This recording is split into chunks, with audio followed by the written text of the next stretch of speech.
Welcome to New Tracks Modeling.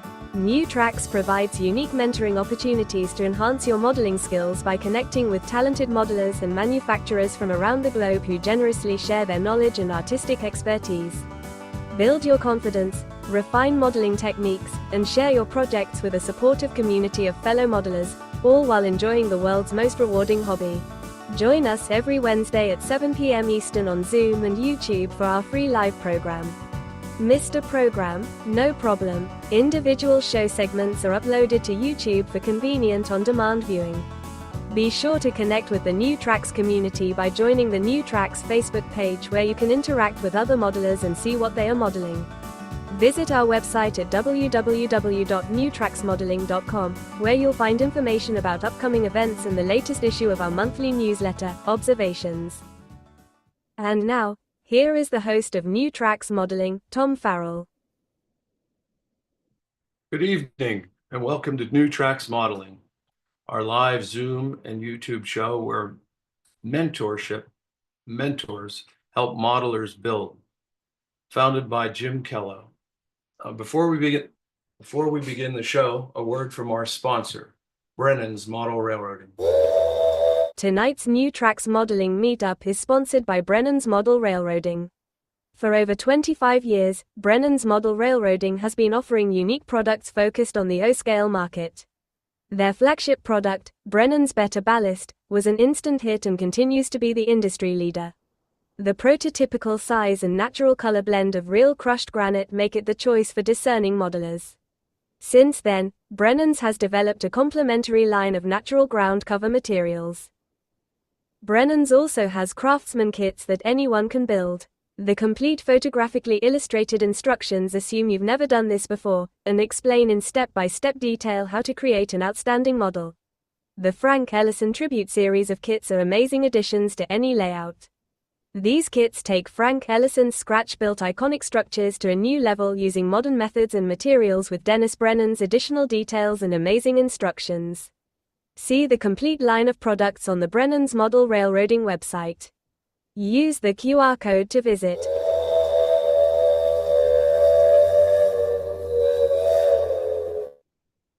I want to thank Brennan's Model Railroading for sponsoring the show.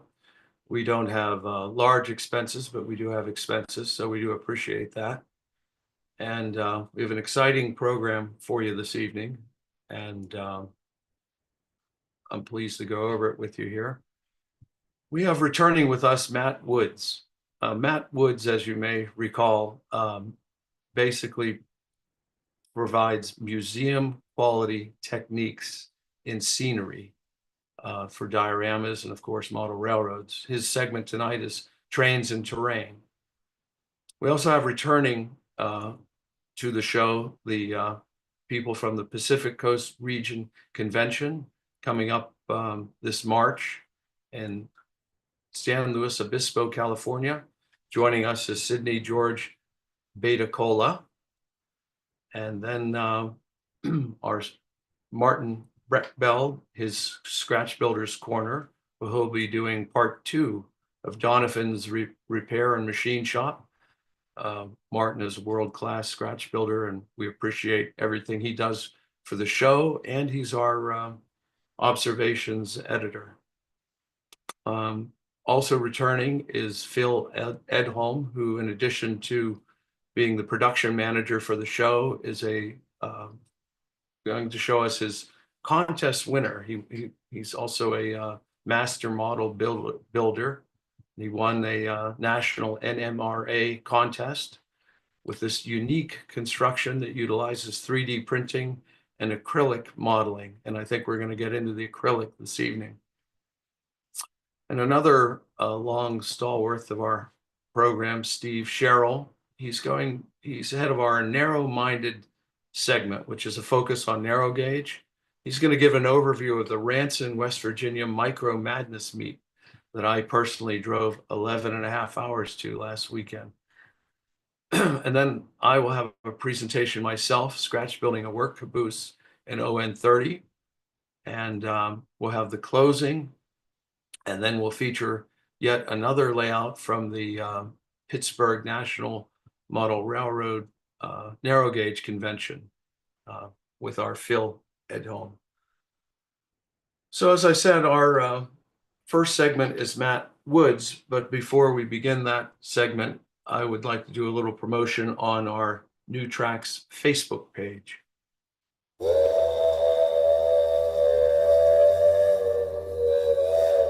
Does it seem like eternity waiting for the next Wednesday night and a New Tracks event? Now there is hope. The New Tracks Modeling Facebook page gets you into the New Tracks community 24/7. Post, respond, and converse with over 1,200 avid model railroaders on Facebook. Show your modeling, ask questions and help others. Join now, it is free and easy. Use the link or QR code to open the Facebook page.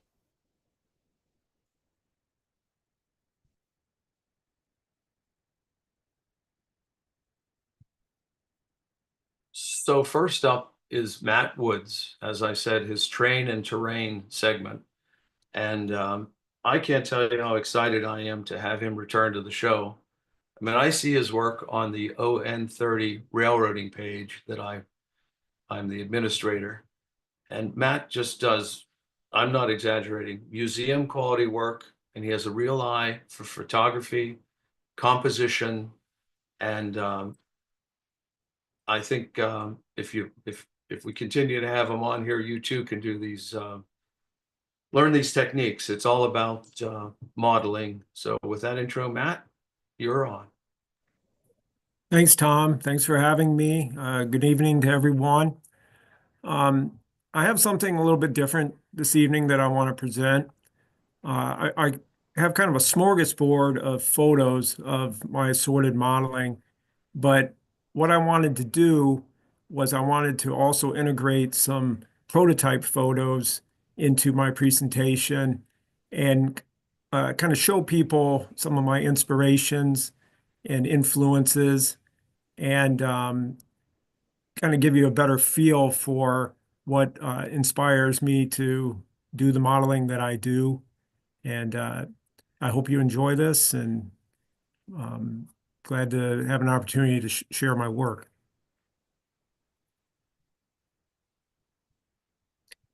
This is one of my favorite prototype photos. I came across this somewhere, I don't recall, but to me, this photo really speaks of everything that I try to kind of embody in my modeling. This is a mixed train on the Arcadia and Betsy River Railroad, which was a logging road in northern Michigan. And just the kind of the scenic aspects, you know, a low trestle going over through kind of a swampy area, just, you know, kind of speaks to my creativity and so forth. So this is somewhat the kind of feel that I am trying to accomplish with my modeling. Okay, next slide. This is a recent project that I've been working on. If maybe you recall, I was on the show back in November, and I did gave a presentation on low-cost scenery materials. And I did a couple of practice studies, I guess, to kind of learn some techniques. And I decided to integrate them into a larger diorama and add some elements. And kind of the desolate countryside is something that I wanted to emulate. And one thing that's somewhat unique in this photo is that if you notice, there's kind of a light dusting of snow or frost on the ground. And that's a technique that I've experimented with using white craft paint and stippled onto the kind of the scenic surfaces, and it replicates a light dusting of snow very well. So I'm going to be doing a article in the upcoming ON30 annual on this project and some of these different techniques. Okay, next slide. This is my famous Porter. You're going to see a lot of this Porter, but this was part of this particular diorama was part of my Killbuck Valley series. Actually, White River Productions surprised me and utilized this as an ad for the 0-30 annual. And I was, very honored to see my work in their ad and in their various publications. But this kind of rural scenery is something that I focus on.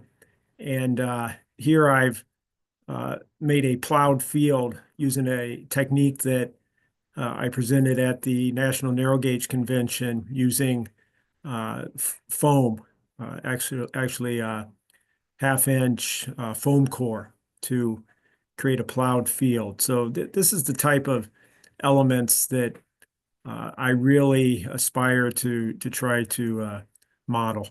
Okay, next slide.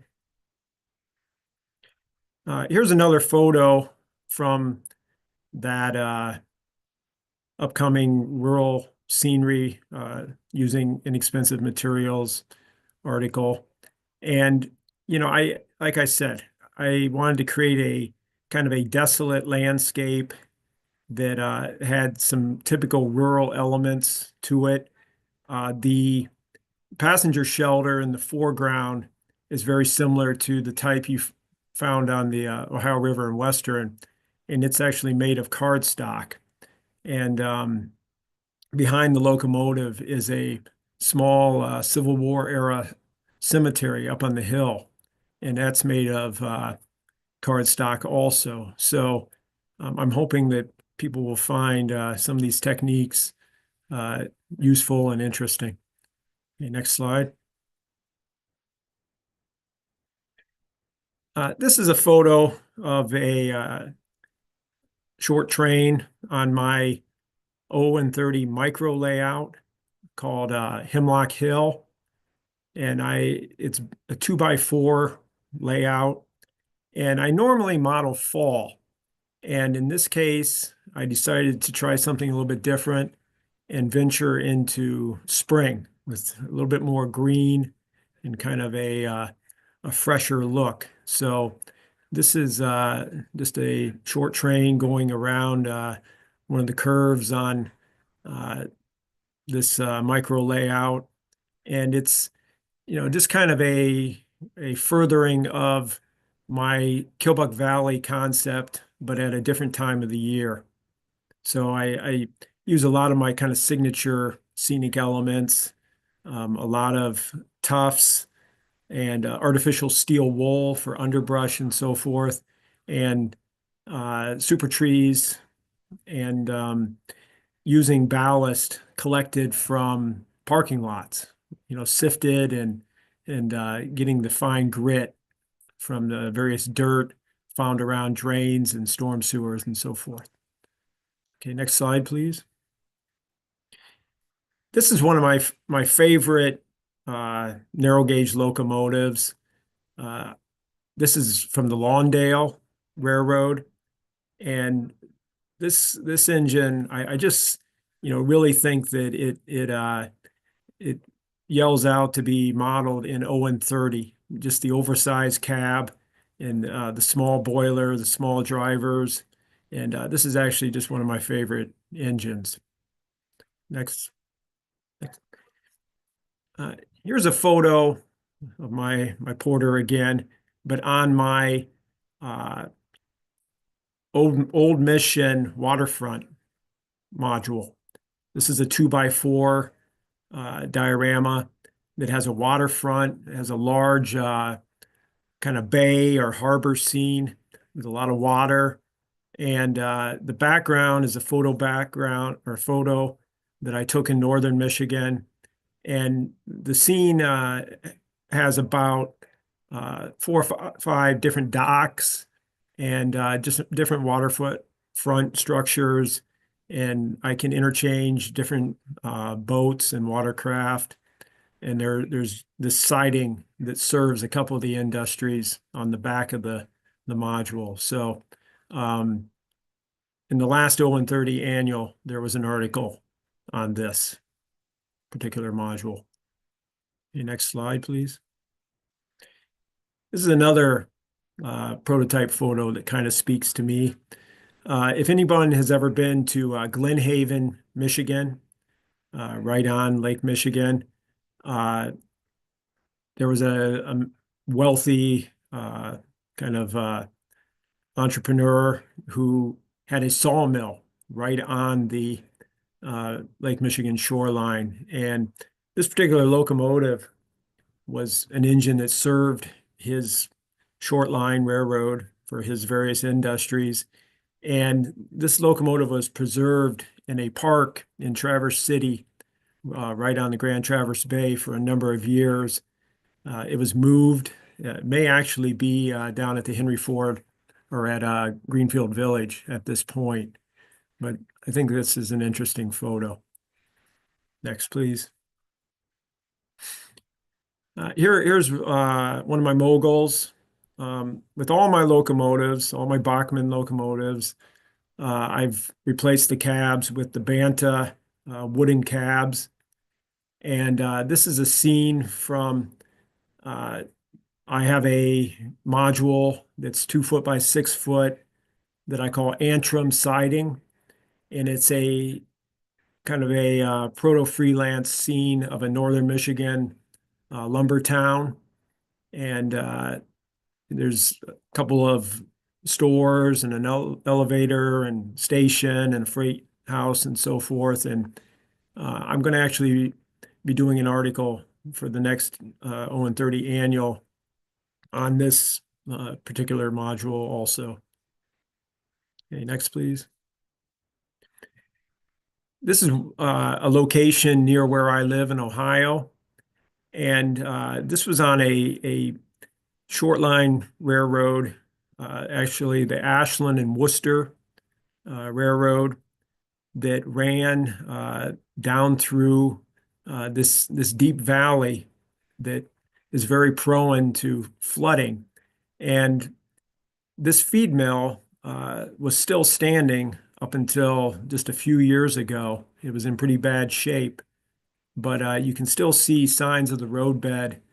And the railroad was gone by the 1930s, but it just really, is kind of the essence of what I try to replicate in my modeling. And, it's just one of my favorite photos. Okay, next. I dabble in a little bit of everything as far as scales and gauges, and I like Maine 2 foot.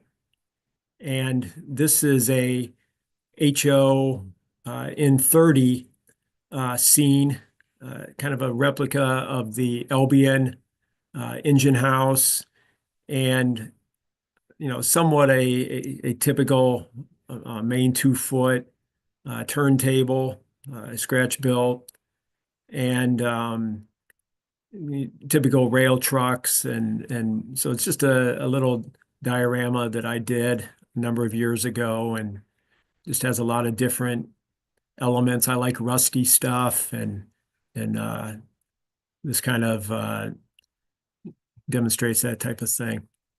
Next. Here's another photo that I really like. This is also from the Arcadia and Betsy River. And, you have a short mix train, and I don't know what the location of this photo was exactly, but it was along I think a lake, and you can see the log piles, and it's just a bleak winter day. And I find this type of thing very modelgenic. So this, I hope to maybe replicate something that looks like this in the future. Okay, next, please. This is probably my favorite engine as far as the weathering I did on it. This is a Bachmann 440, and I've replaced the cab with a Banta cab, and I built a new coal bunker for the tender. And it was kind of a study in some different weathering techniques. One thing that I did differently that probably a lot of people wouldn't do is I pretty much paint the whole engine with Rust-Oleum camouflage, dark earth, which a lot of people use as a rust tone for painting track. And then I build up the various colors from that base. And that's kind of a technique that I've experimented with. And here you can see the results. Okay, next, please. This is probably one of my favorite places in the whole world, Fishtown, which is in Leland, Michigan, right on Lake Michigan. And it's actually still a working fishing village. There's still a couple of commercial fishermen out of Leland. And this is probably from the 1930s. And you can see the fish tugs.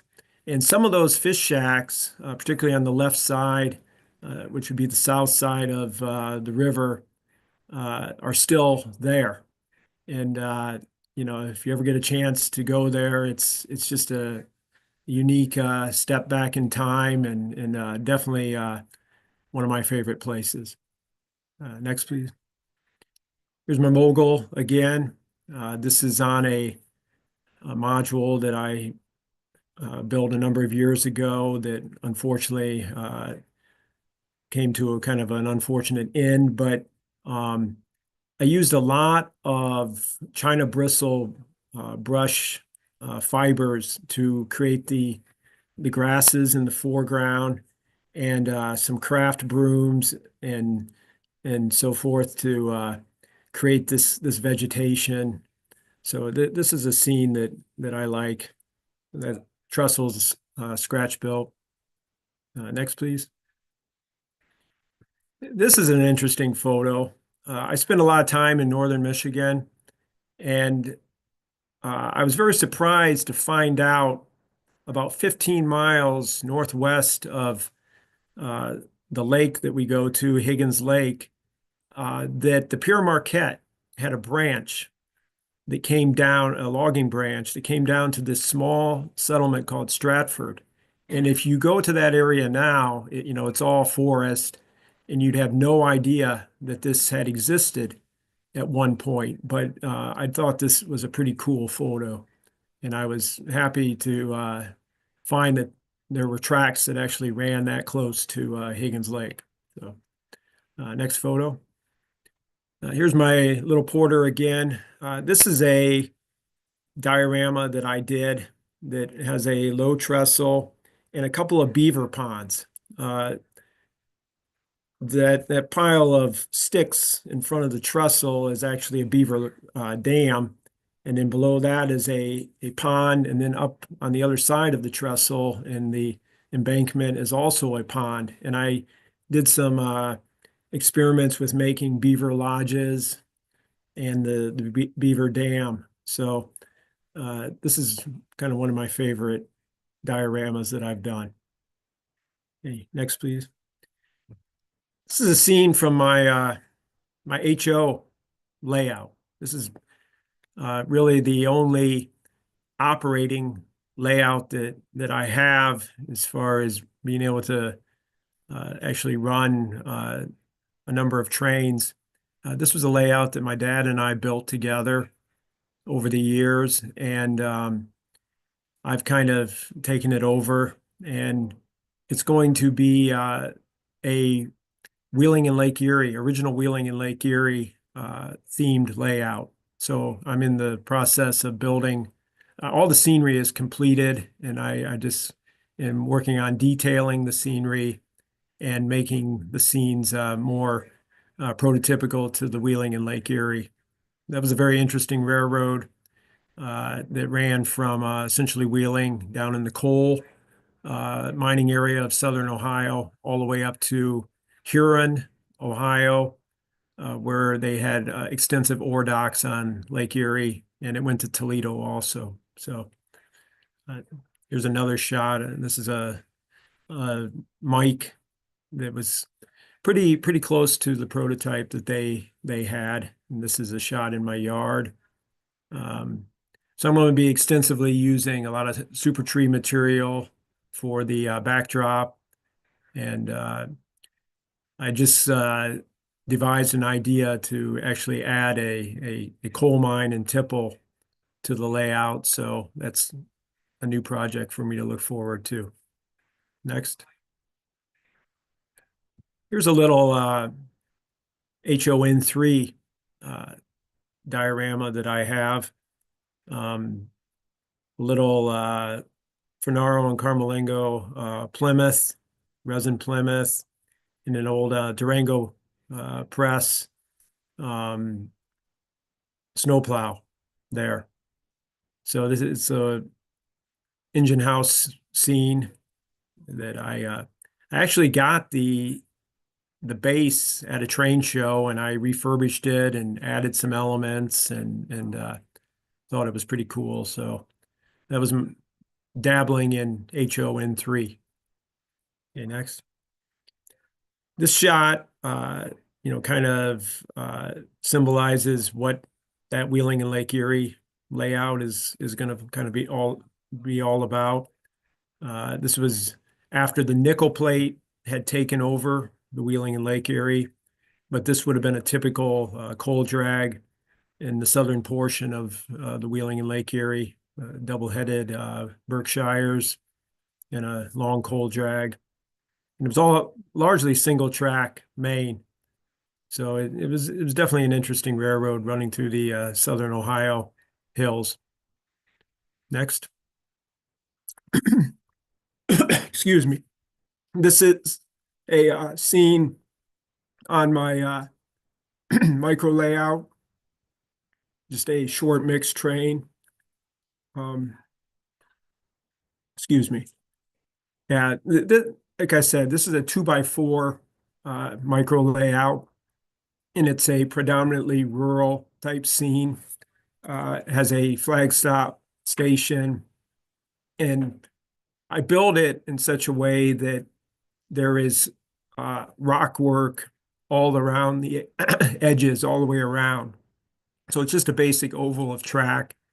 I used Chris Bond's full circle models, tie strips, which is essentially hand-laid track on this to get the tight radius curves, and a number of scratch-built structures. So this is kind of an opportunity for me to have short equipment that I can have a portable layout that I can actually run some 0130 stuff on. Hey, Next. Matt, Yes, yes. go back to that slide a moment. I had a question on that, the freight car and the passenger car there before. We've got a couple minutes here before we close.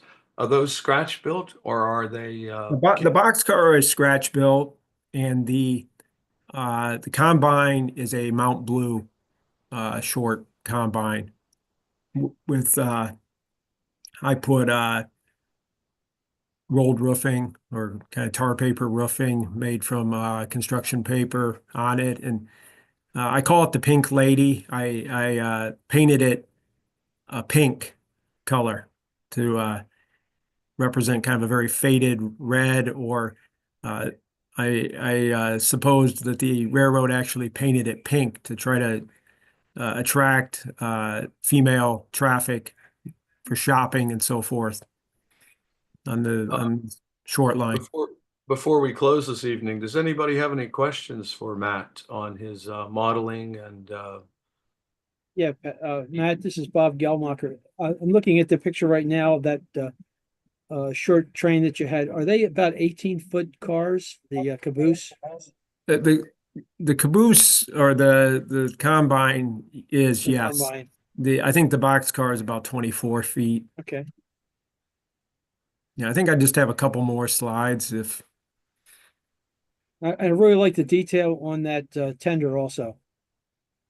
Yeah, that was a 3D printed tender that I made some modifications on. Yeah, it adds to the Yep, porter. I really like that. I think we could do a whole show on your weathering in your cars, and we're appreciate that you could join us this evening. Just world-class modeling, I think everybody agrees. just breathtaking scenery, and your modeling of your freight cars and your passenger cars and your locomotives would make for the weathering and painting of those would make for an excellent segment as well. No, thank you. I'd be happy to come back. That would be wonderful. And does anybody have any questions before we move on this evening for Matt? That Lawndale locomotive, was that from North Carolina? Brother Lawndale. Yeah, that was well, I think the Lawndale was yeah, it was in North Carolina. Yeah. Okay. The Lawndale dummy. That's what it was known as. Well, yeah. Thank you again, Matt. And I'm really excited to have you return to the show. And I'll be contacting you for perhaps a segment on your locomotives and your rolling stock. Just excellent modeling. Thank you. Before we go to our next segment, which is the return of the Pacific Coast Region Convention in San Luis Obispo, I'd like to run a promotional video on our scholarship program. And our, there we go.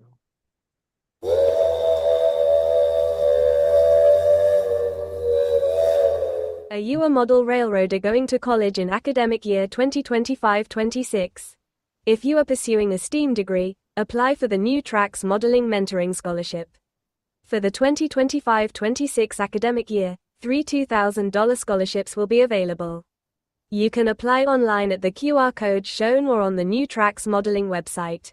Model railroaders can support the New Tracks Modeling Mentoring Scholarship, the only national scholarships for model railroaders from a nonprofit organization. Donate online on Zephy. All donations are tax deductible.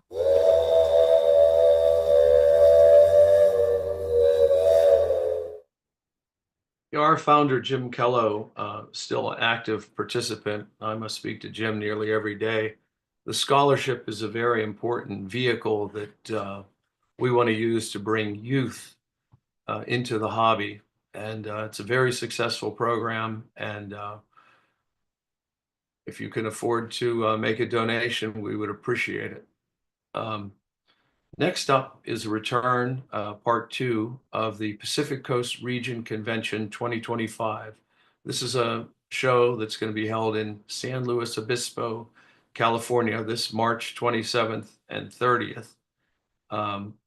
We have our host this evening is, I'd like to introduce Sydney George Abeda-Cola.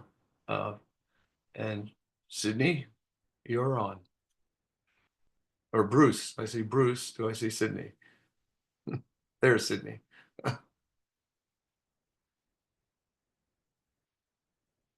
Unmute yourself, Sydney. There we go. I had to figure out how to do that with my screen presenting. But yeah, thanks for having me here, everybody. And happy to talk about the convention again. Now, I know that you guys heard about the convention. I think it was last week. And that's the in-person one that's on the central coast of California, which is a beautiful location, which I'm sure we all would love to go to, correct? But just in case you can't, we're not going to leave you out. I want to invite you to our virtual event. We're putting, just like last year, like Phil's baby, the Tech Line convention, we're going to be doing a hybrid event again for the PCR's annual convention.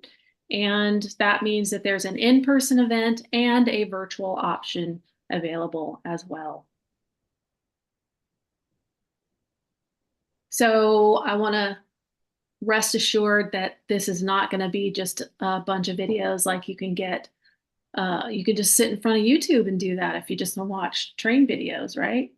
But we really endeavor to bring much more of the community feel of an event. So we put a lot of extras in that make it feel like you're there.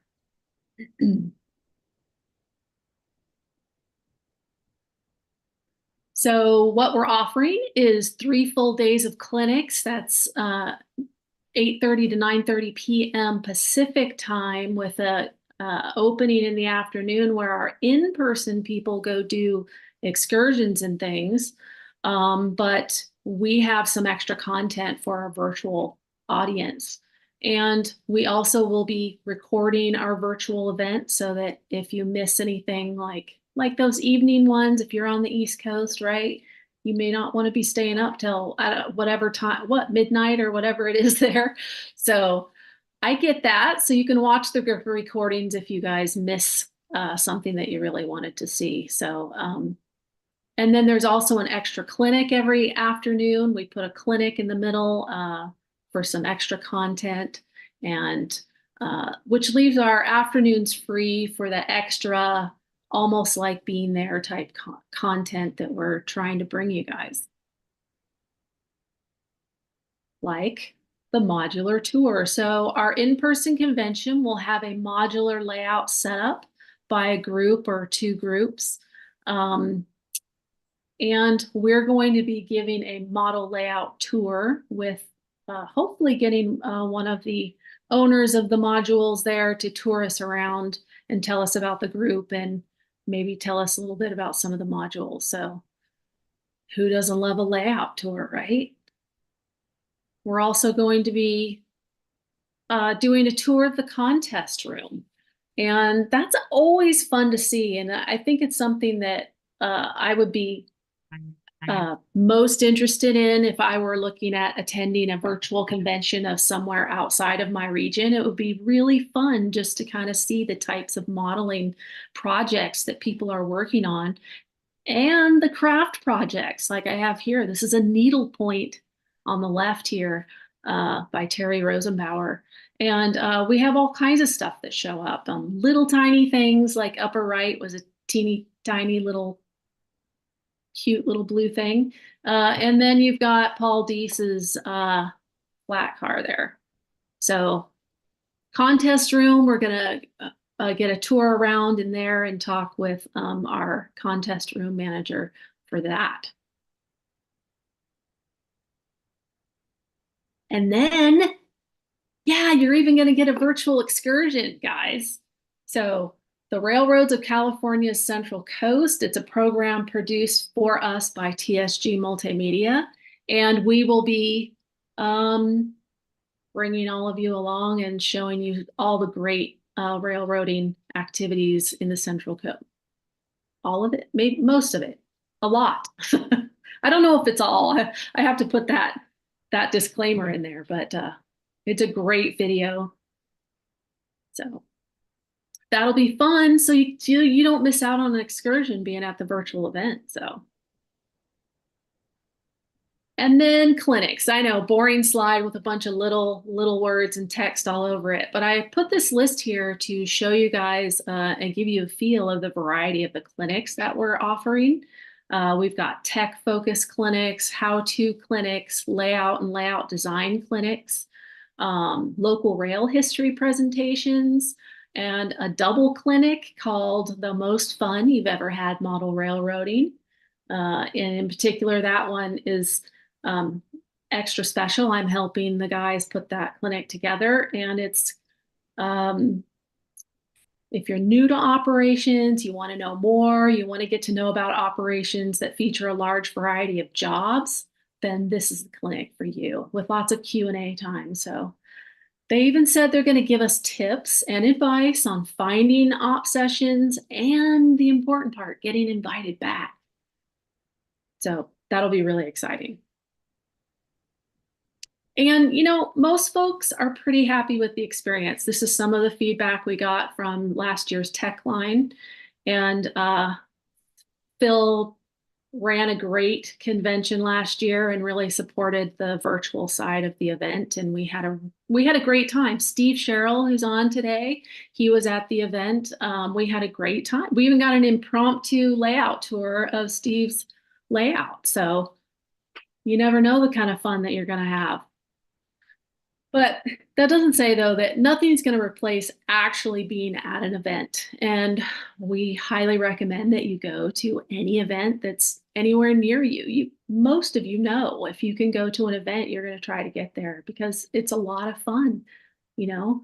But if you can't get to events because they're not close to you, because financial reasons, health reasons, whatever, work, right? Remember that some people still work.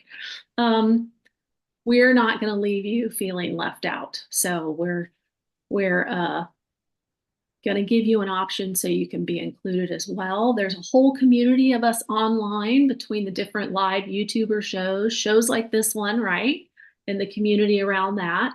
The SIGs, the special interest groups that have shows or Zooms that you can join, like Women in Model Railroading that I'm a part of, or the OPSIG, and like NMRAX.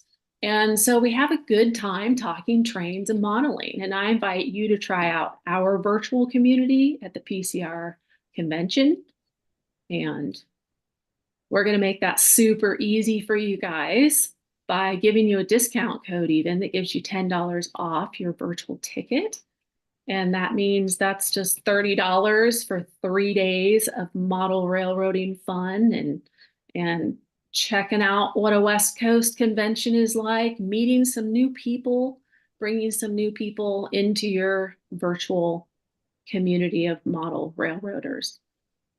Just visit our website there at pcr2025.org. And then we got real creative with our discount code PCR2025.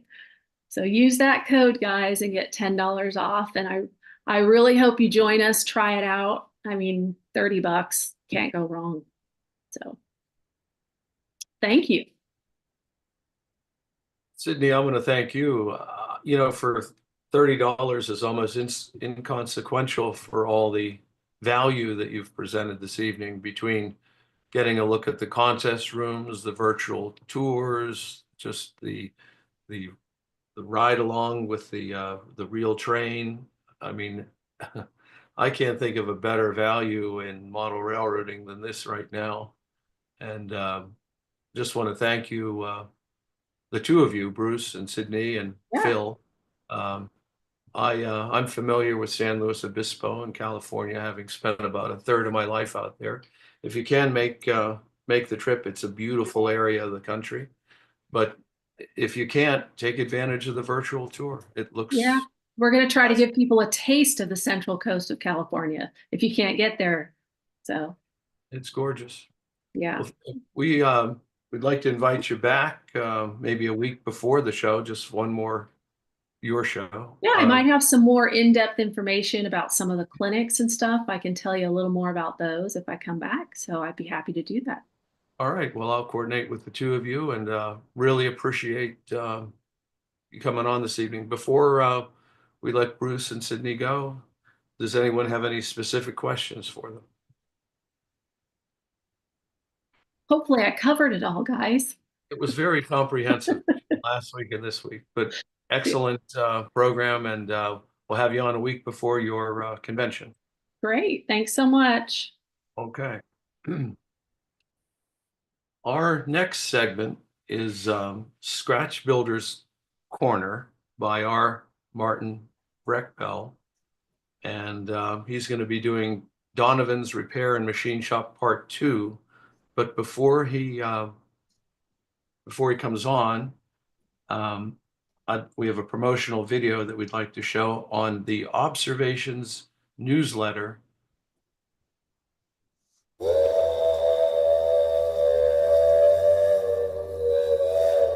Get more new tracks modeling by reading the monthly Observations newsletter. Each edition of Observations includes exciting articles about modeling shown on the show, other modeling topics and prototypical railroading information. Other articles focus on outstanding model railroaders and new products from a range of suppliers. Don't miss the photos of the popular new tracks my build. You can download Observations for free from the New Tracks Modeling website. Subscribe so you don't miss an issue.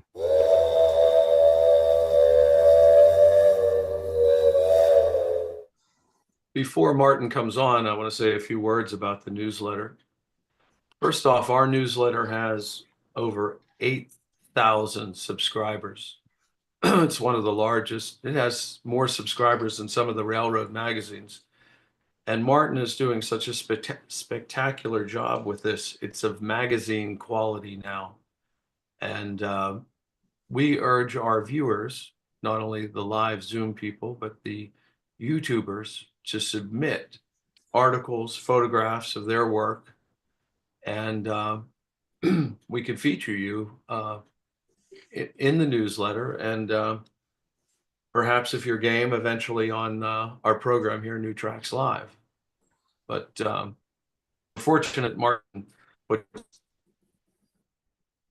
his shows in world-class master model railroader, but also our newsletter. So with that introduction, Martin, knock 'em dead with part 2. Oh, okay.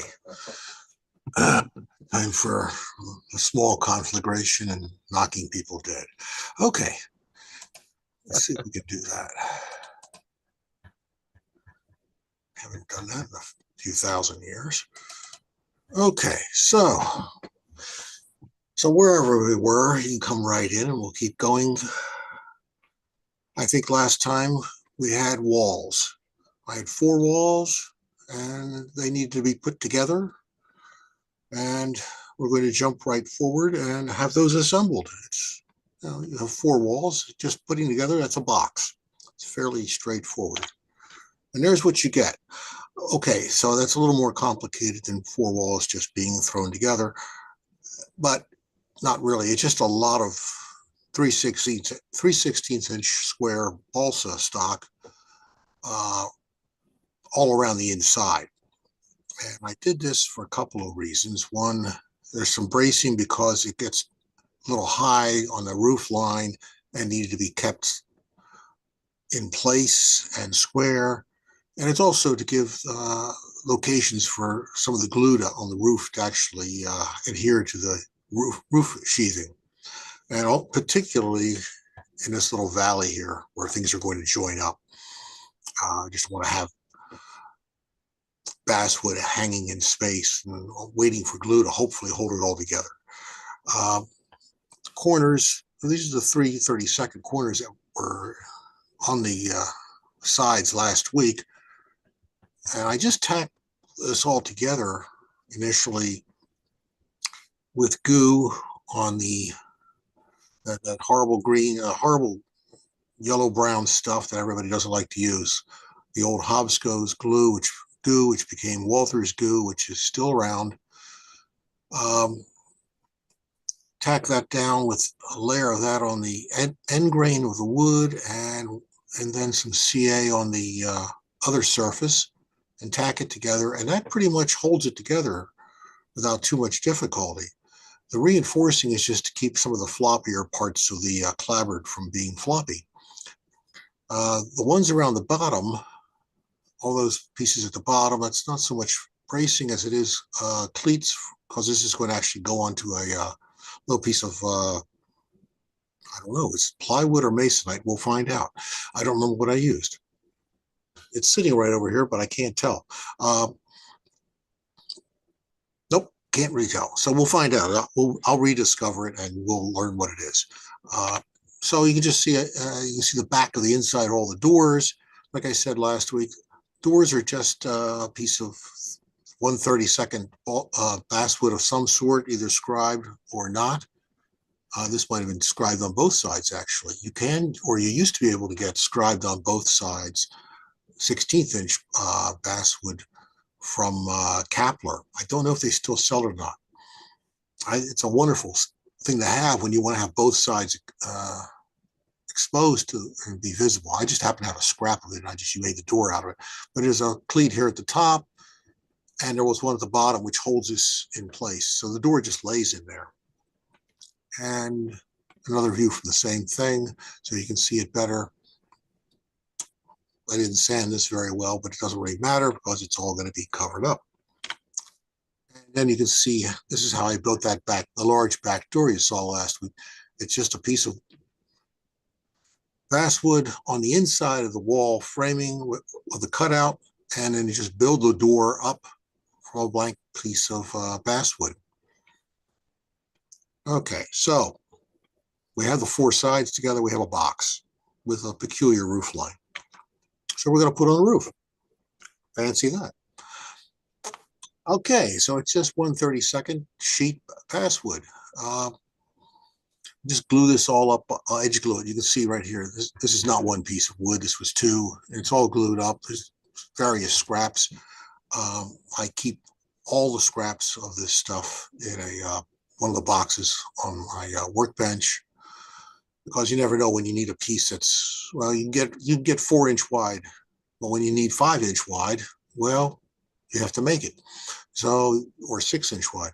So you just glue it up on the edge. And I'm working on plate glass, about 3 by 4 foot piece of glass on this side of my workbench. I just lay it on the glass, put some weights on it, slap the two edges together, put with some wood glue in between it, and wait an hour or two. Now I have a wider piece of wood. You know, the old wood extender mechanism works fine. And so you can see from the side view how that roof looks. And you put some trim boards underneath of it to clean up the roof line and messy joinery. Try to bevel things a little bit, get them to match up if you can. Close. I'm not that worried about this for the purpose of this building, though. I just want to be close. Little rough edges won't hurt it. Actually adds to it. So, first pass on paint and some other details. I decided on a two-tone color scheme. I think that is, yeah, it is. It's Floquil Harbor Mist, whatever that is.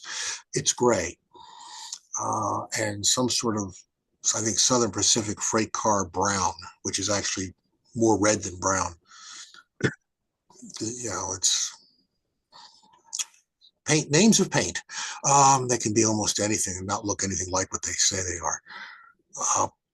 But this is just the first pass, first coat of it. Some details. We've got two chimneys on the roof. One's a Grant Line leftover part. The other piece is a resin casting from somebody. I thought it was 3D printed, but it's not. It's resin casting. Not sure where it came from. I have a drawer full of chimneys that I go through when I need one. Door hinges. I think those are Grant Line, actually, and some wire for a handle. And over here, that's just a pin, standard clothing pin. It's O scale. You can get away with a pin. It's about the right size for a handle. And started on the roof. You can see it. Just going to be a tar paper roof. Nothing fancy on this building. And you can see at the far end, I've added in some dummy fake faux rafter tails. You just cut these off and stick them up in there. It's 3x stock. You put a bevel on the end of it and stick it up under there with some wood glue. And unless you flip it over and look real carefully, they look perfectly fine from a straight ahead angle. You can see where the other two windows go that we made the shutters for last week. And you can see from the top here where that's the chimney and the stack are. And it's a lousy picture. Sorry about that. But this door, well, there's a handle here, there's a doorknob here, there's hinges here, and the rest is hinged on the inside. So it's a door within a door, two large doors. I have no idea where those hinges came from, though. I don't believe they're Grant Line. There's something else. I'm going to stop here. And next week, we'll finish this structure up.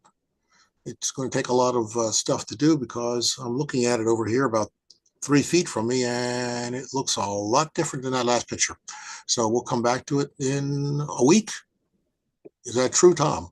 That's true. And thank Okay. you again for everything you do for the show. And it's always fascinating to see your work. Appreciate it. Any questions for whoever I am? For whoever I am. Yes. what's his name? Yeah, what's his name? That guy. Okay. All right. Well, next up, we have from our own Phil Edholm, Scratch Building an NMRA contest winner. This is part 3. We skipped him last week. But before we have Phil on, we're going to do a little promotion on my build with Chris Course. our My Build program is one of the most popular segments on New Tracks modeling. And we really want to promote it because it's our viewers, our participants showing their work on our show. So Chris, you'd like to tell us a little promo on your upcoming My Build? Sure. Thanks, Tom. All right. For those that have been with us, you're familiar with this concept, but this is where you bring us your photos, things that you've been working on, and or things that maybe you're stuck on, something you need help with, or maybe something you found somewhere and thought it was pretty cool and decided you should show it. To participate, email your photos to me at railrunner130@hotmail.com. Slide, please. All right. Now the next show that we have coming up is February 26th. And the theme of that, or the challenge, is kit bashes and scratch builds. So whatever you can find that fits that category, and it should be pretty broad. Please try to keep it to, well, it's not really a whole lot of a category there because it's wide open. But please send us what you have that would fit in the kit bashes and scratch builds categories. And please, yeah, let's sorry, I lost track of my thoughts here. March 26th will be the next free-for-all, followed by April 23rd is another challenge. It'll be automation, animation, make it move. And then the May 28th show will be a free-for-all, and we'll have the elections at that point for show themes. And that worked out pretty well last year, so I think we're going to do it again this year. And if you have ideas for topics, please, or themes, please send those to me, and we will include them in the vote. And then in June, we will have the theme will be water, waterfronts, boats, bridges, beaches, anything along those lines. Whatever you can fit into the category of water, and we'll go over the challenge themes for the next year, and we'll show you exactly how you guys voted. Next slide, please, Phil. All right, so to participate, please include, of course, your photos, and if you have not participated before, please include a photo of yourself. Please be sure to include the scale. And then also a brief description of those photos, especially if you have not participated before, or if you may not be able to attend the show on Zoom. To participate, please email your photos to me at railrunner130@hotmail.com. And please try to get those to me by February 23rd for the February 26th show. That way we can get them all consolidated into one solid slideshow. So that's really all I had tonight, Tom. So I'll turn it back over to you. Well, thank you for participating in the show and running the My Build. And as I indicated, it is one of the most popular segments that we have, and it's really is an outreach to our participants, both live on Zoom and our YouTube participants, to show their work on a theme. So fascinating program. Thank you again for your ongoing support of the show. So next up, as I indicated, we have Phil, our very own Phil Edholm. He's going to show us his scratch build part 3 of an NMRA contest winner. And I want to thank Phil, another person I must talk to pretty much every day. Phil is very invaluable on the technical side, and he's the guy behind the curtain on the show here, and appreciate that. So with that, Phil, you're on. Thanks, Tom. Let me go ahead and start our little slideshow here. So very briefly, we're continuing on these two buildings. We talked a little bit about the acrylic building, and then we went through in the session a couple of weeks ago on the concept of the 3D printed framing, kind of the 3D concepts how to actually print, design and print the walls using a 3D printer. So what I'm going to do this week is talk a bit about kind of how you put it together, how it was finished, etc. So with that, kind of start with just a couple of shots of the process here. So if you look here on the upper left, those are actually wall pieces.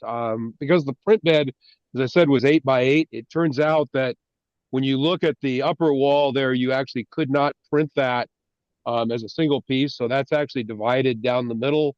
The end wall there's actually two pieces. Down below, what you see is actually three pieces. As you remember, what we did was we molded in the 3D print. In the CAD design, we actually molded in locating pins. So those three pieces were joined together using just a little bit of epoxy. So I got very good at taking one of those 2-tube epoxy squirt things, looks like a hypodermic needle, and pinching out two tiny little squirts, just a little bit of epoxy, mixing it up, and then you spread it between the two pieces, use the alignment pins, and just clamp it with those plastic clamps you buy at Harbor Freight. So what you see is kind of on the bottom left is starting to put it together. There's the end walls and side walls are glued together, but at the corners they're not glued. They're just pinned together at that point. If you notice on those, some of those don't have the roof elements. I ended up designing, like I said, this roof element to hold the roof on. So each of the roof trusses was designed with a hole at the right place. And the top of the walls had these couple of pieces so you could pin on the roof trusses. And what you see then on the right is kind of the way the building looked when I was getting it put together and thinking about how to put it together. You see the strip wood there for the siding that was going to go on it, the windows that were going to go in it. And as I looked at this picture, I realized that there was one thing I really forgot. Anybody think about what that might be? What is there not in that picture that you really would like in a building that you're doing a detailed interior on? You'll notice there's no lighting. And as I started thinking about how I was going to do lighting, I kind of went back to this idea of you can do things within the concept of the system. So I actually redesigned the trusses. So I actually have a box of trusses that all got printed and got thrown away.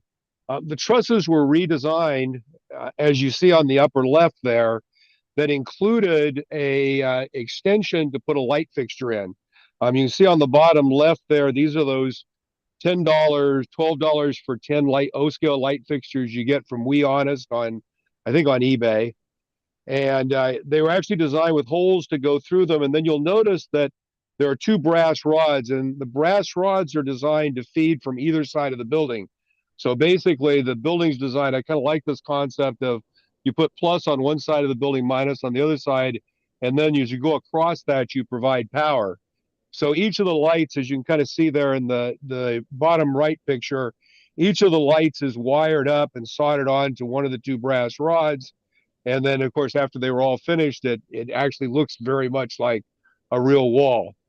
And you see in the upper right is actually what it looked like when it was printing. This was printed down on the bed. So those arms that support the lights actually come up off the bed. So it prints very well as well. There's no supports in this at all. For those of you who are 3D printers, it's fairly easy to print. What you see in the next shot here is some more pictures just of some of the pieces there and how they came together and using pins. So you can see the lights there they were finished and detailed. I'm going to talk about that next. But you also see on the left there was a little hip truss that went under that forward-facing dormer that comes out of the building.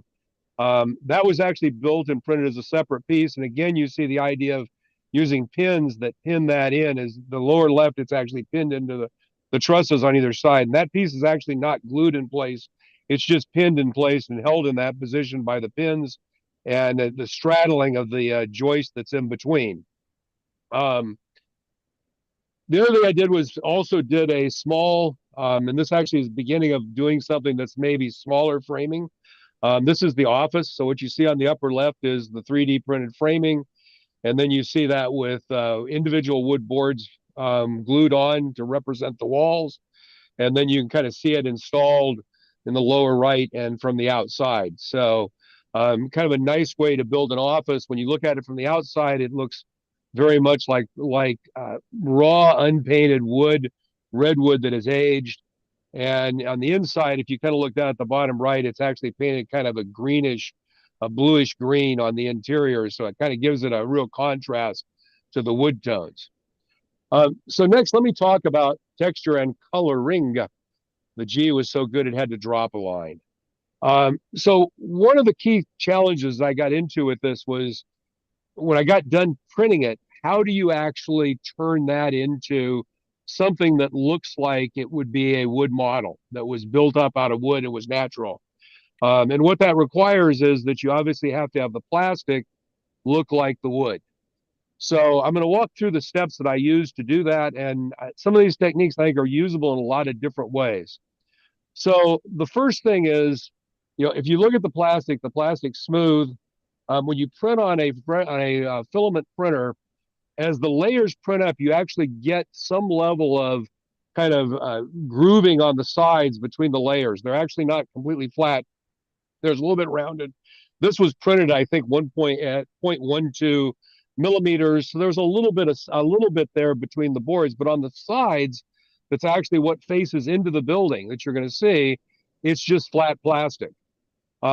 So I had heard somewhere about the idea of using filler primer as a way to build up a layering to do things. So this was actually done with 4 coats of filler primer. So what you do is just take the plastic pieces, put them on a stick with some masking tape, and just sequentially spray them 4 times with Rust-Oleum filler primer. You can get this at Home Depot. It's used on cars to fill in scratches in the paint. What it does, it's not paint that's ground really fine. It has larger particles in it. It actually builds up layering that then you can sand off on the car to fill the scratch.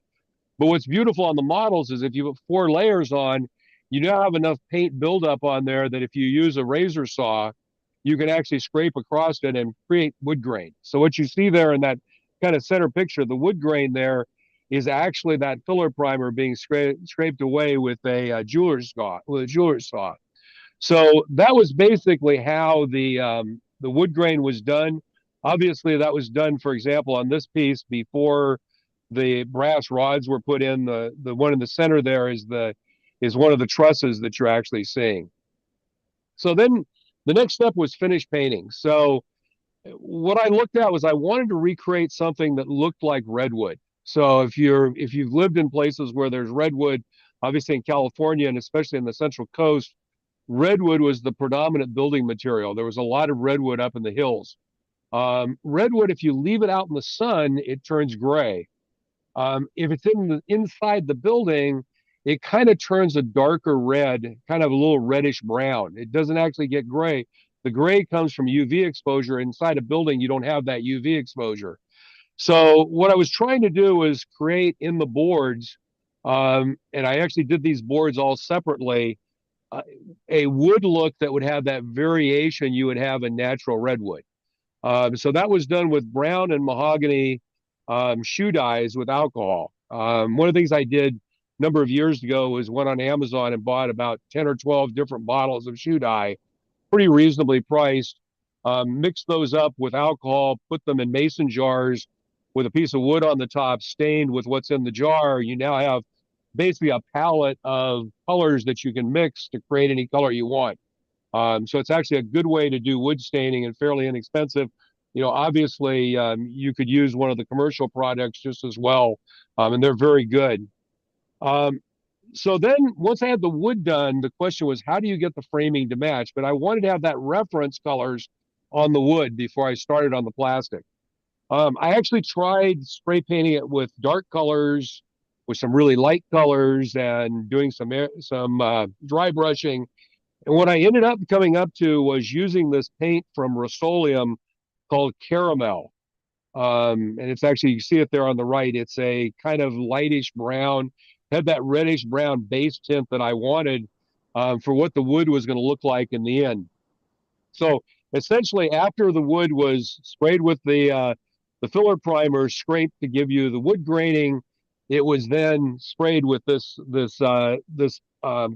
Rust-Oleum paint, the caramel paint. Now, one thing about that paint is if you look closely, you'll notice that it's actually kind of a semi-gloss. So it actually is not a matte paint. I was concerned about that. I almost always use matte paints when I paint.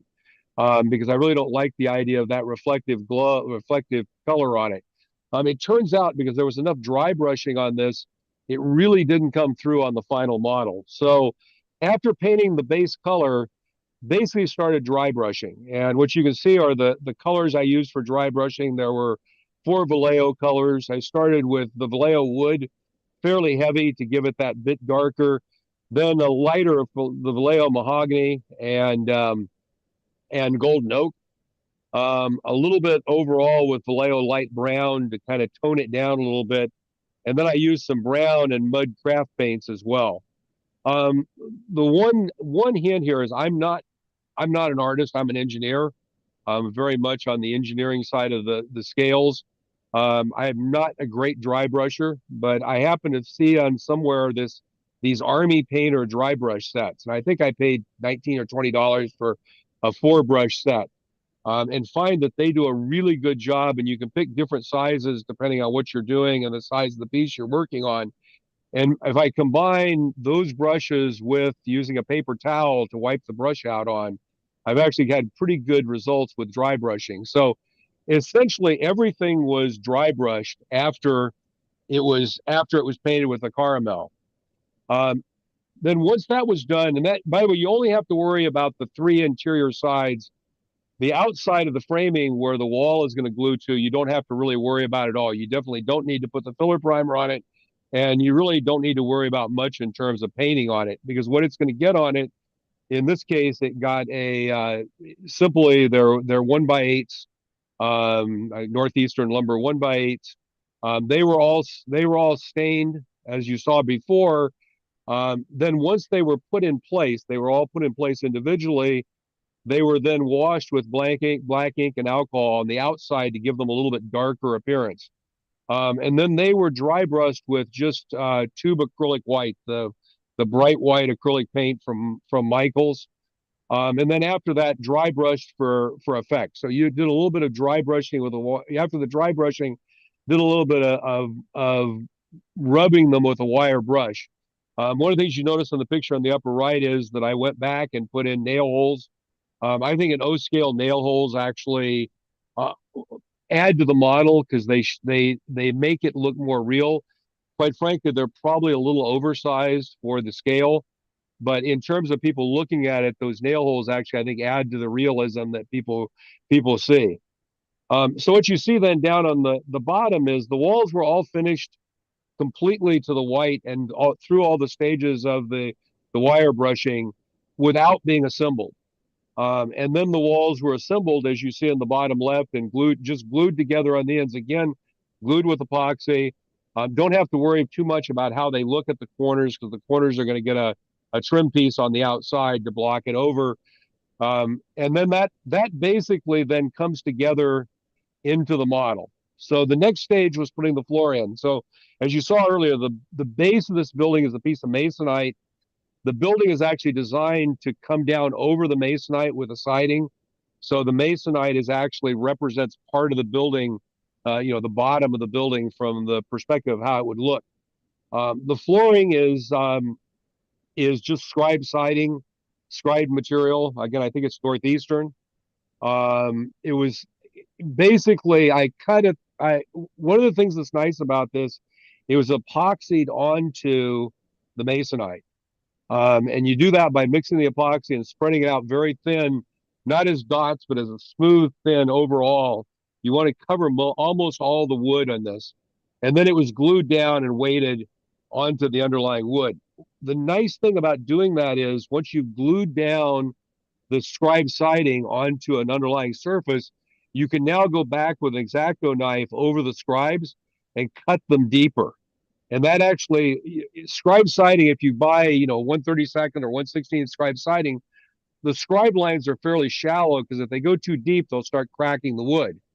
But once you've glued the wood with epoxy to an underlying material, you can now cut those scribe lines much deeper and make them look like real boards. So you get a much more detailed appearance of the individual boards by doing that. Then after it was glued down and they were re-scribed a little bit, I actually cut the board ends. One of the things I started doing that, and I realized it was incredibly tedious. And I was looking at my X-Acto knife and realized that if you grind the tip off the X-Acto knife to just the right width, you can actually make a cutter that fits right in between two boards and cuts that intermediate piece. So all of those inboard gaps were created with that little cutting tool that's just an X-Acto blade, ground down on a grinder sander to the right width. And then obviously going back and adding nail holes. Once this was done, then we added on top of this the building structure itself, and it was glued down. So it was glued down, as you see up above. It was epoxied down, just held down with some weight. And that basically put the building together, and it's now removable. So you literally, the beauty of this building is you can grab the ends of the building here and pick it up and move it. So next stage really talk about is the roof. So I decided I wanted to do the roof the same way. Yes, sir. Phil, I think we're gonna have to do the roof next show. We want to take the roof next show. We will call it there then. But what I would like to do is open it up for any questions on to Phil on these techniques. So does anyone have any questions on his contest winner here? Yeah, Phil, what did you use for to stain the floorboards? The same thing. It was alcohol. It was again alcohol with with shoe dye in it, and I used a couple of different colors and kind of put them on there. Again, and that was done after all of the the work was done, the scribing on the scribe marks and putting in the cuts and the nail holes. It's a beautiful model, and we look forward to the part 4 and final segment, I believe next week. Yep. Next up, we have a new segment this year with our Steve Sherill, Narrow-Minded, which is a focus on narrow gauge. And his segment is sponsored by a new sponsor, Carroll Creek Designs. So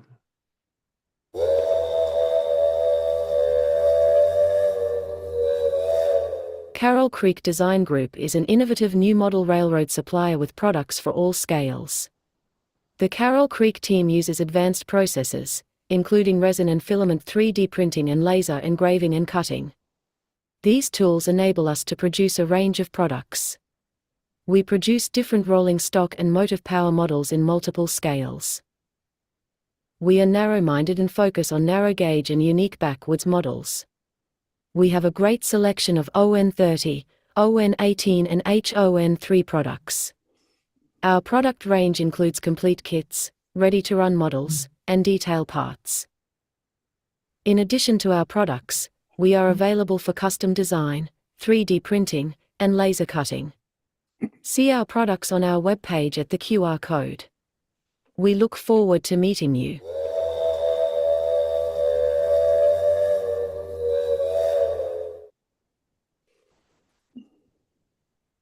a little technical difficulty.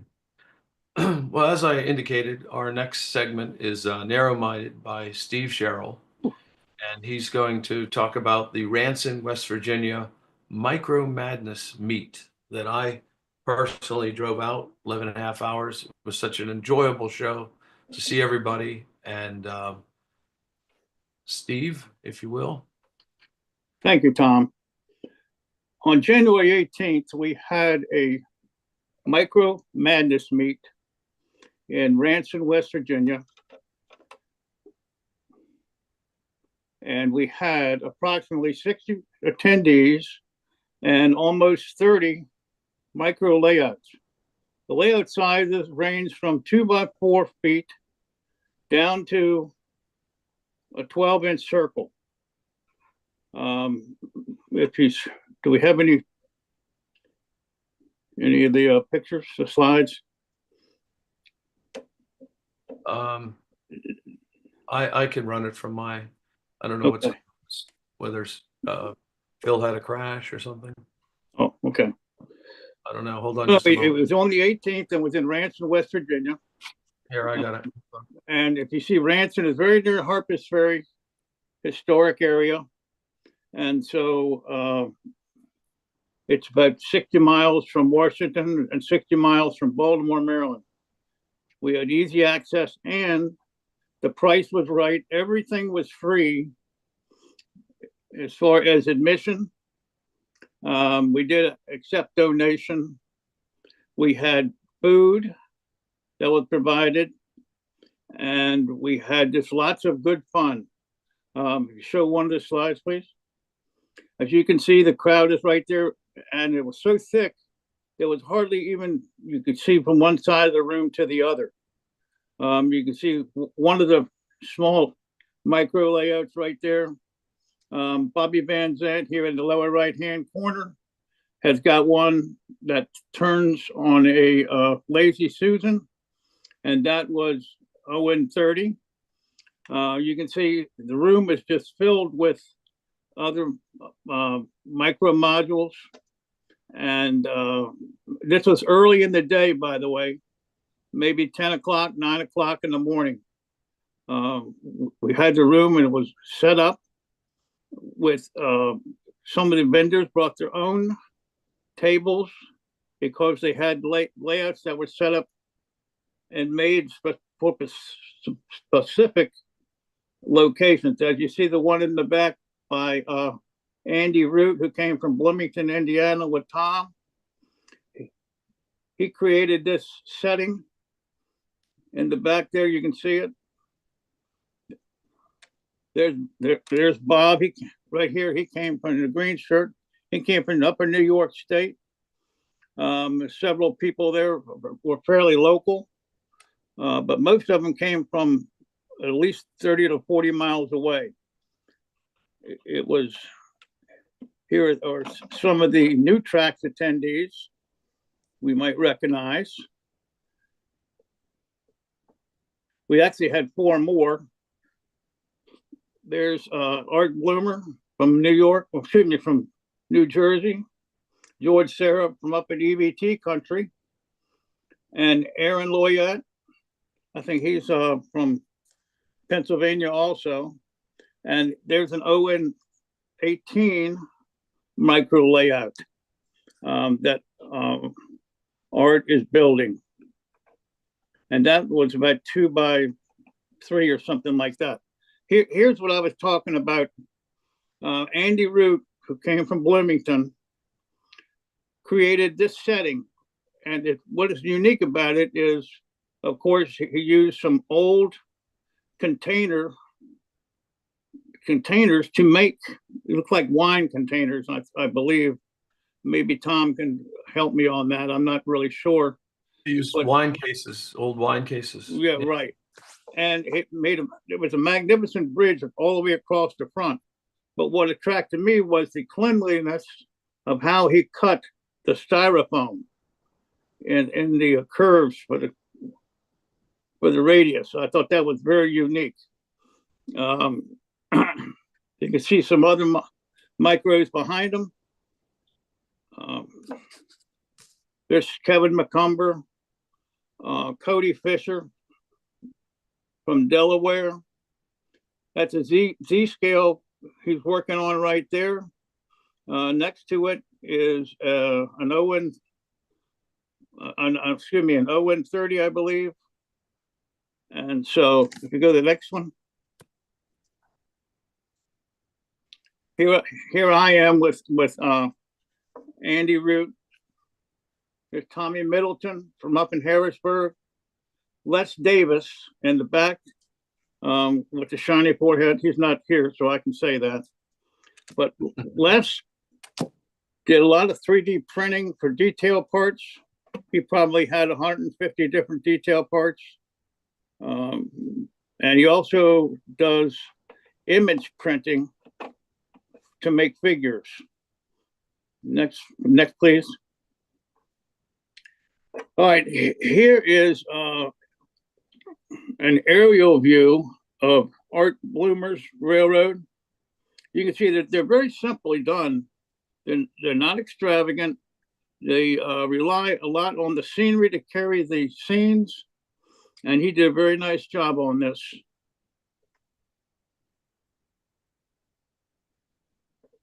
Now here's Tommy Middleton. I mentioned him earlier. This is HON30. And the interesting thing about this is every building that you see on this layout has a fully detailed interior. And you see the ship, the boat on the end, the wheelhouse has an interior with a captain at the wheel. And his engines ran like Swiss watches. I mean, they just crept around there. He's a fine craftsman, really a great modeler. Next one, please. There you see another angle of Tom's. Andy in the background. You can see also in the background to the left of Tom, the 3D prints of the detail parts from Les Davis sitting on the table. And every one of those red capped containers has a detail part. And he numbers every one of them so he knows if you pick number detail part 51, he can go to that container and pull that detail part out without having to look around very much. Next one, please. Here's Art again.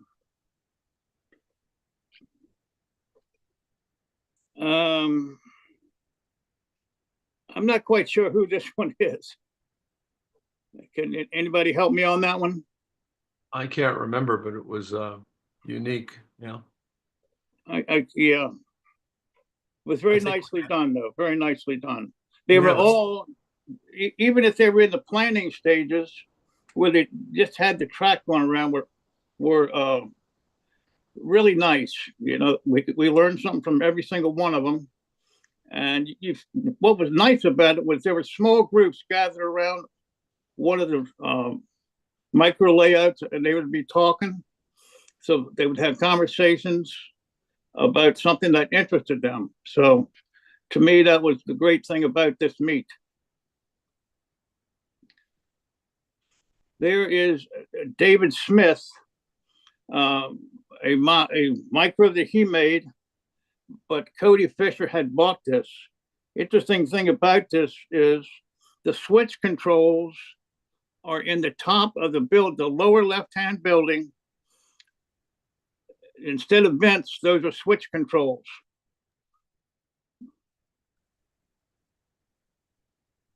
And that was very nicely done.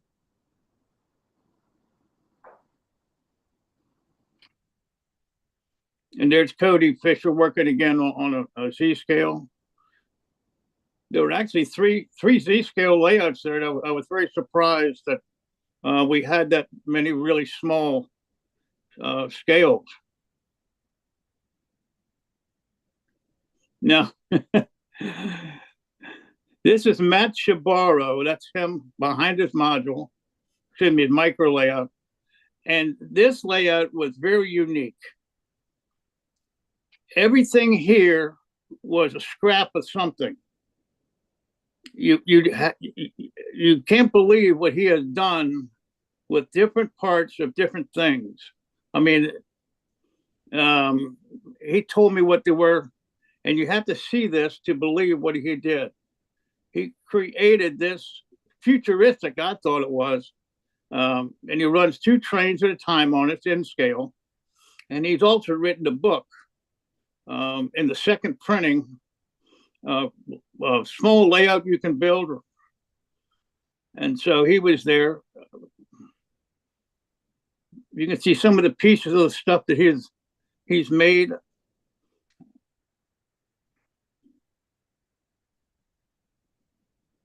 You could look at the detail on this for hours. It was just very interesting. He had a hypodermic needle or something like that up there on one of the things. You know, he just had stuff, and he put it all together and created this.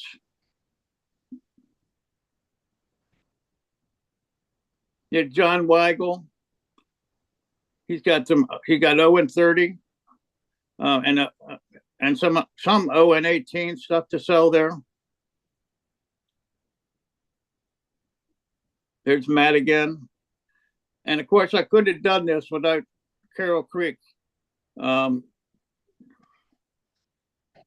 Vargas on the left there is the administrator for the Micro Madness group on Facebook, and he kept the publicity for this meet going constantly, where we had the brochures posted all the time, so there was no excuse for people saying I didn't know, and he also distributed them to some hobby shops and things like that. And of course, Bob Gelmacher next to him. Carroll Creek had a big display with all their stuff that they did. On the left-hand side, you see a micro layout that I did, an ON30 on the bottom, battery-powered. Matt again, back there, Bobby Van Sant, and John Weigel's back to us. Next one. Well, on Friday before the event, people came and set up. We had 8 or 10, and we had them over to my house, which is just across the street from where we had the event held. And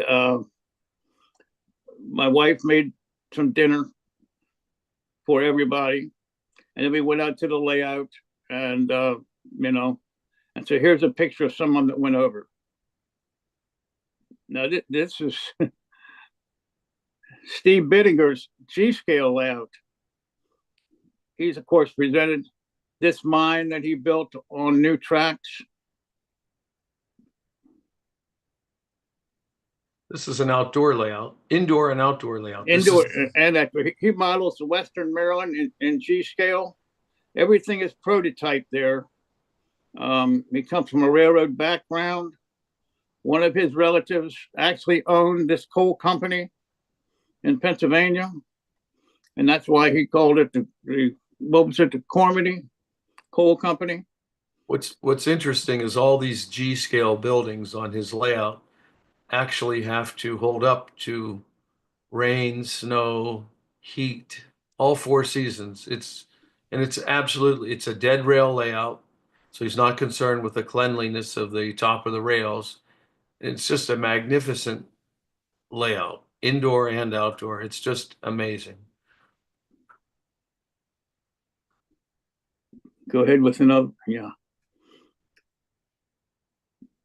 Now, he has modified every single one of these engines that you see to make them prototype. He actually worked on the railroad when he was younger, and there's a couple of diesels on here that he actually worked with. So these are all prototypical numbered, and he gets his data from the Western Maryland Historical Society. And so they're accurate. They're accurate models.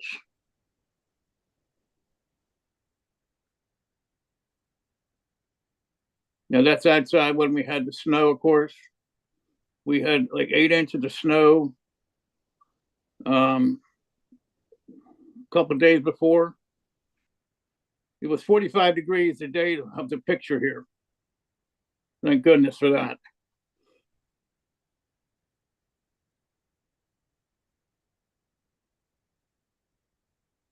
Well, that was just great, Steve. And we're going to do a full accounting of Steve's layout, the other Steve. The only thing bad about the whole trip for me was that now I'm thinking of doing a garden layout. Oh, well, you know,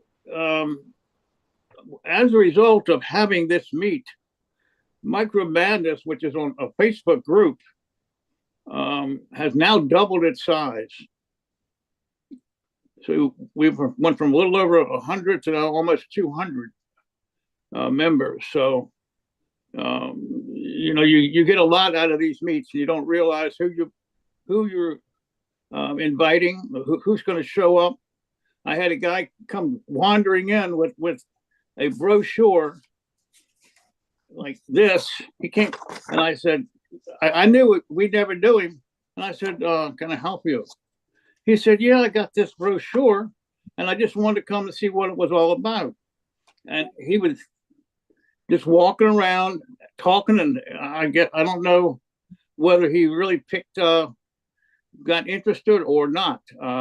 He was talking to everybody and walking around like he was one of the guys, and we just, that's the way this group is. Yeah, I think what I always enjoy about all these meets is the camaraderie and seeing everybody in person, and it was worth the trip for me. It was just fascinating and great to see you guys, and we'll have more on this with the layout tours in future segments. But thank you, Steve. And is there any questions for Steve before we move on?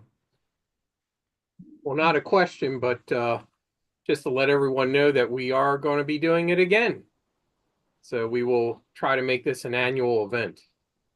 Terrific. We'll support you. That was going to be my question. Is it coming back next year?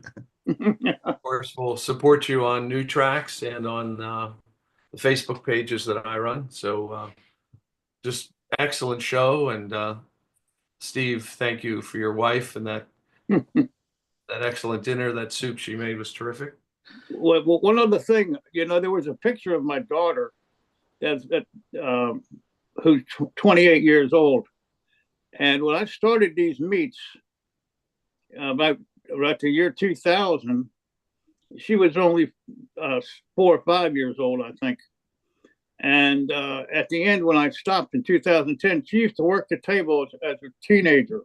And some of the members remembered her, the guys that showed up. And she got a kick out of that. They remembered her when she was a little girl, and they, told her, "Oh, we remembered you were a little girl."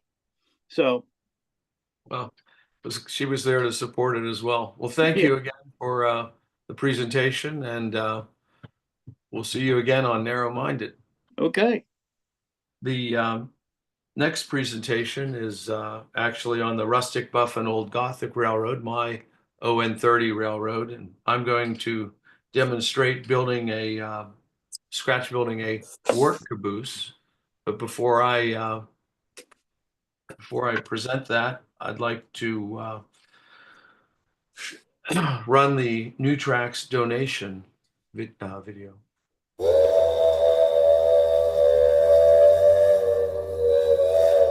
Do you enjoy New Tracks modeling? You can help support New Tracks in many ways, but donating to support the show and other activities is really appreciated. This helps pay for the expenses of producing the show, including Zoom, website, and emailing costs. You can support New Tracks financially in 3 ways. First, you can make direct contributions through Patreon. With Patreon, you can make a single or monthly contribution to New Tracks. You can also contribute through YouTube by using super stickers and super chats to donate. Finally, when you watch a YouTube replay, letting the ads run will increase the payout to New Tracks. Thank you for supporting New Tracks modeling.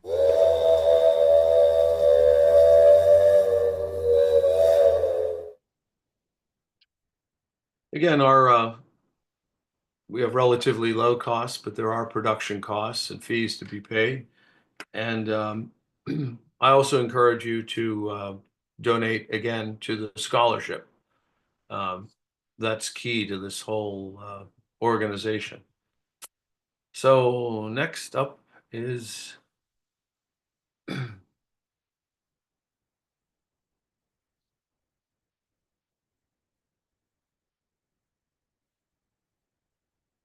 I normally build structures, but this was a work caboose that I made back in 2019.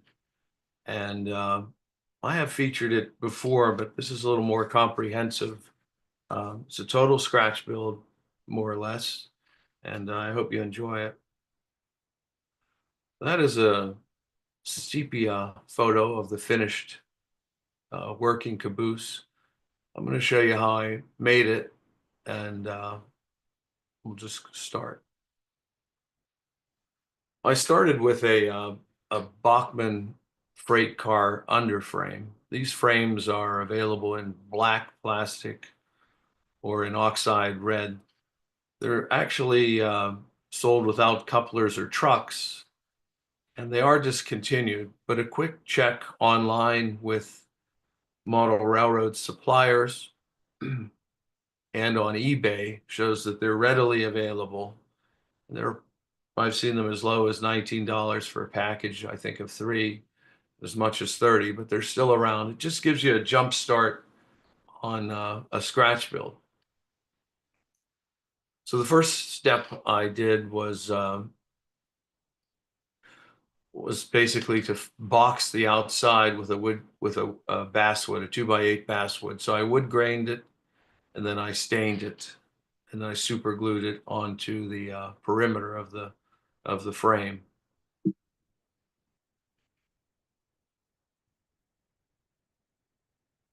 That's the nice. There we go. Okay. So next I added the decking, and I took 2x6 material basswood using a scribing material. I scribed the wood. You can see the wood grain there.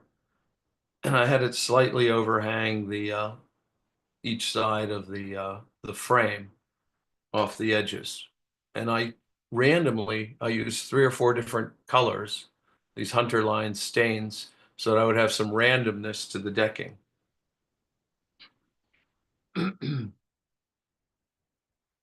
I sometimes mix my own washes, but for this, I use pre-mixed products, the hunter line.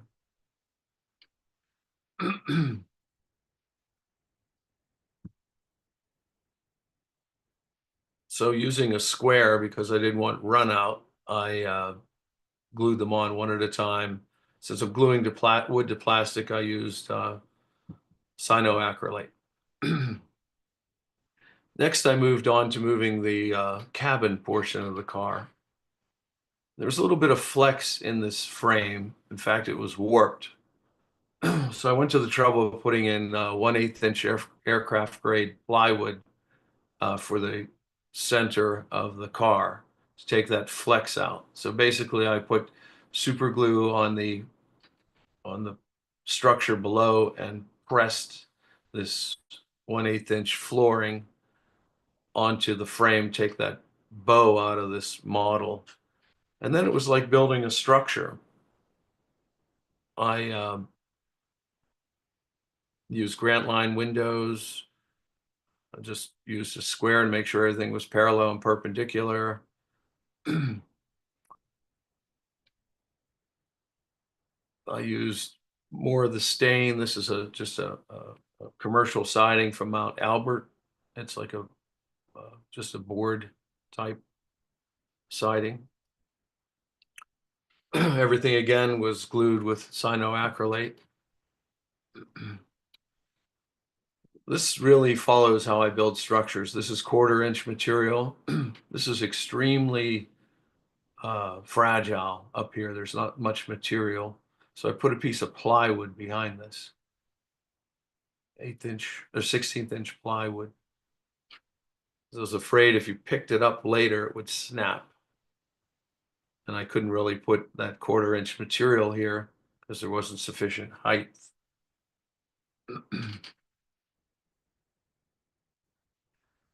So I want them to be durable. Unlike a structure which is static, people pick up cars, rolling stock, and I wanted to have a little bit of strength to it.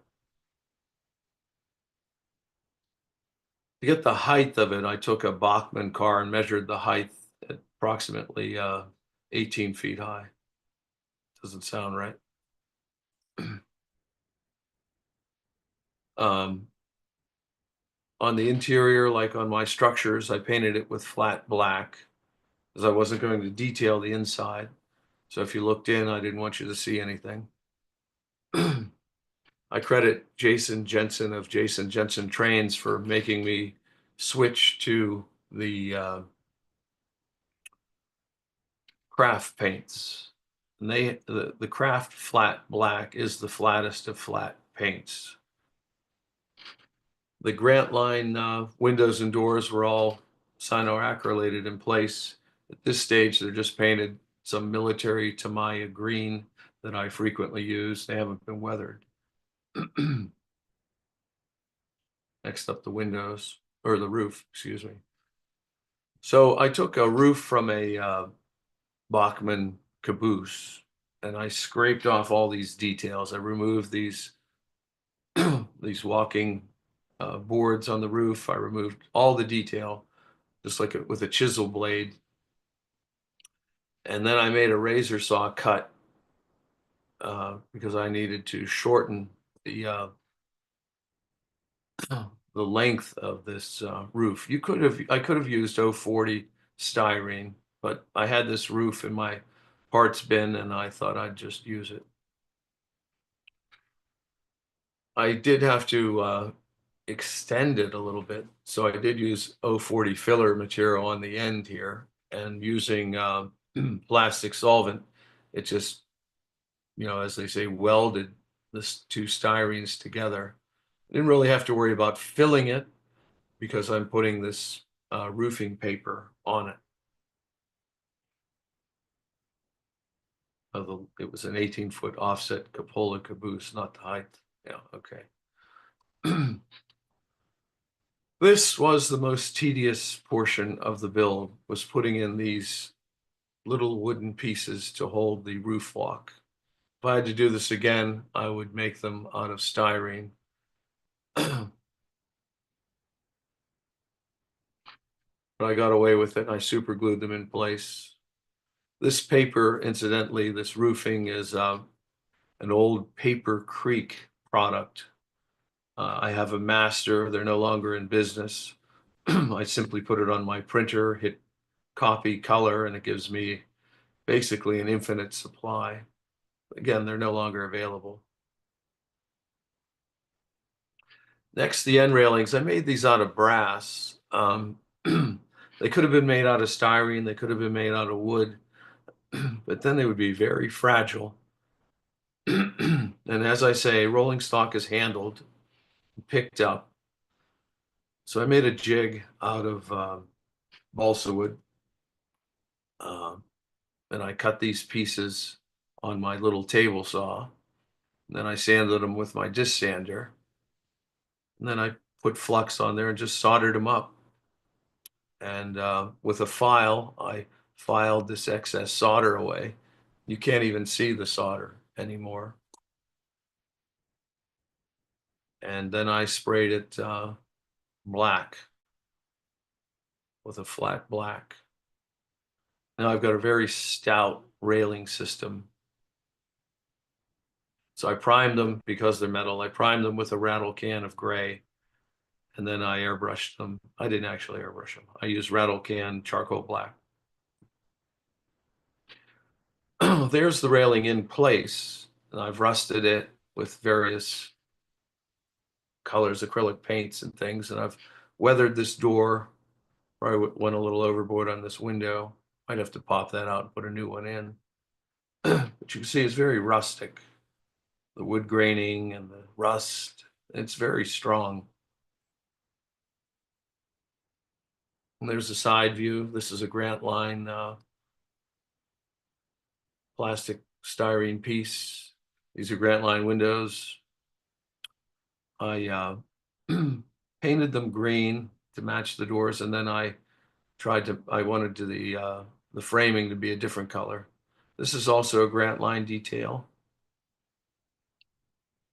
These are all add-ons. These are 2x4s up there.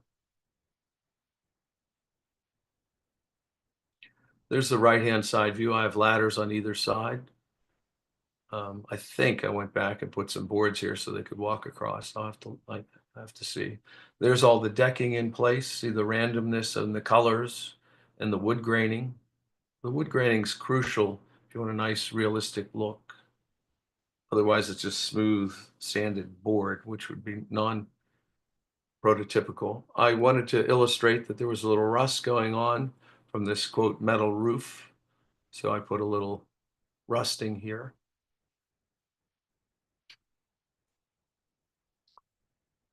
Now over this portion here, I wanted to have some sort of canopy.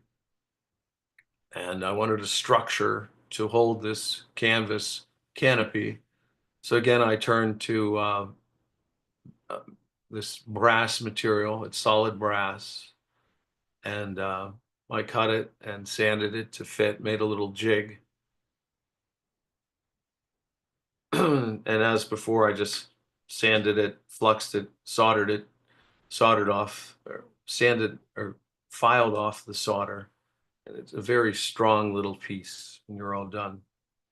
So there's the solder just put on there.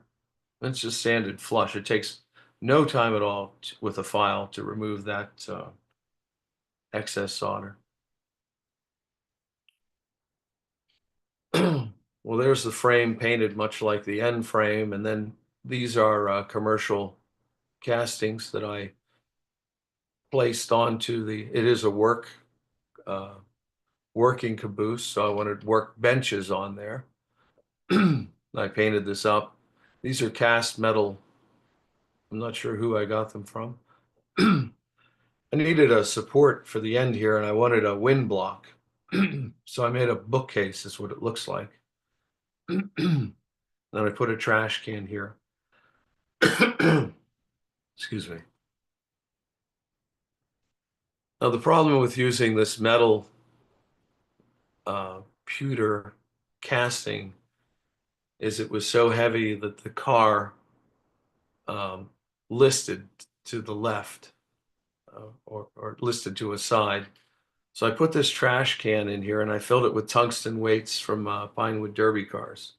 And that did two things. I put a sufficient number of these round discs in there so that now it was a balanced car, no longer listed from left to right. And it added a nice mass to the car, so it tracks better.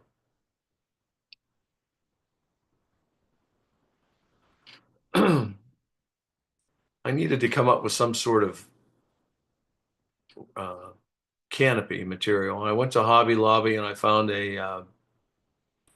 just like like a woman's, I don't know what it is, but it was cheap. It was like $3. It had this nice coarse material. So I cut a little swatch of it, rolled it up, saturated it with super glue. It's like rock solid now. And then I stained it with alcohol washes. The theory is when it rains, this unrolls and covers up the workbench. It looks believable.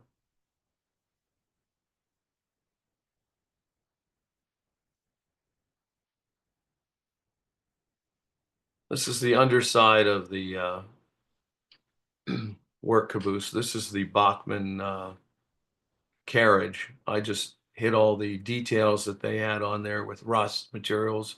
I purchased some Bachmann trucks, screwed them in place. I mean, if you don't have the ability to have 3D CAD and a 3D printer, this is a shortcut to get a nice underbelly for these freight cars. It's very realistic. And once I detailed the bottom of this, I called this project complete. I do want to come back and just stress this a little bit. It looks too clean for me, but I'm pretty pleased with the rest of the car and the rusting, and put a trash barrel under there, and there's that bookcase I was referring to. And there's I just scratch built this. The idea is this just unrolls and then they tie it off somehow.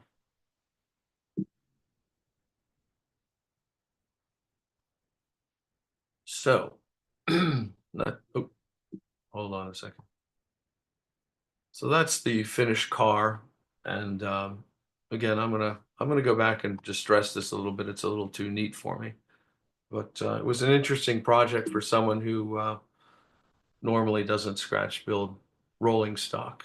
It was but with these details, these Grant Line windows, these ladders, this Grant Line smoke stack, these little grab-ons, it's a relatively easy project for anybody to do. Is there any questions on this?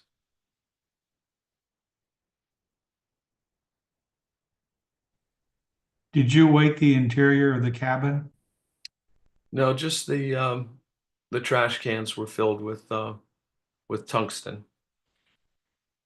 And it's a pretty heavy car, actually. It has a little bit of mass to it, with between the pewter benches and the tungsten weights in the two trash cans. It has a little bit of mass to it. Hey, Tom? It's Pardon? Pat. Yep. That tungsten, was it available in a small tube or something like that? Like little beads? No, it was like a disc. Oh, okay. Yeah, they were. Their tungsten is very dense. Like carbide, tungsten carbide. But yeah, it's which are cutting tools. Mm-hmm. So okay, so next up to close the show. It's a tradition on the show to have Father Ron say a closing prayer. Before Father Ron gives the closing, I want to say that Father Ron is a excellent modeler in his own right, and I've been teasing him to do some modeling again. I haven't seen any models in a couple years, and in addition to keeping our morality, he's a great modeler.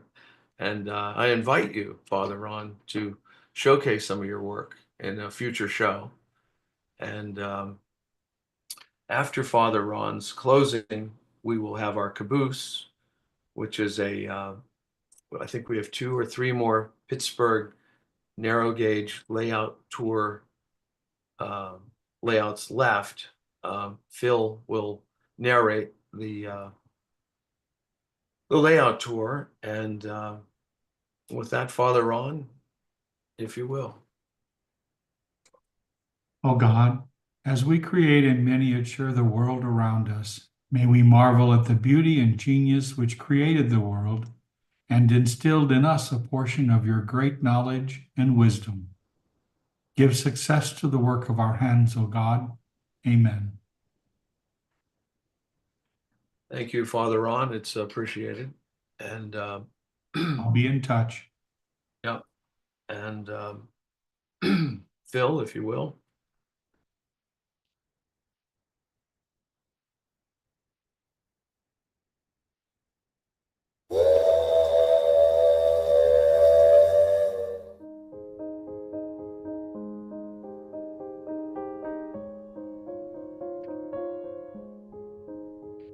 This was a very cool OM30 East Broad Top layout.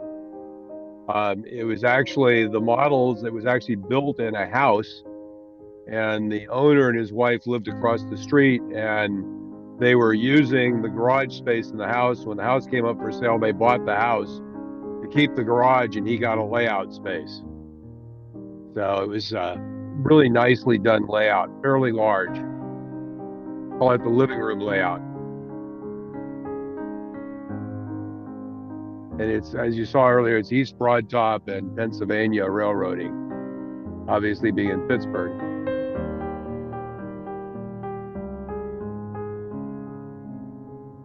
Phil, actually, this is HON3. Oh, it's HON, 3. that's right. It was HON3. I apologize. That's why it's so big.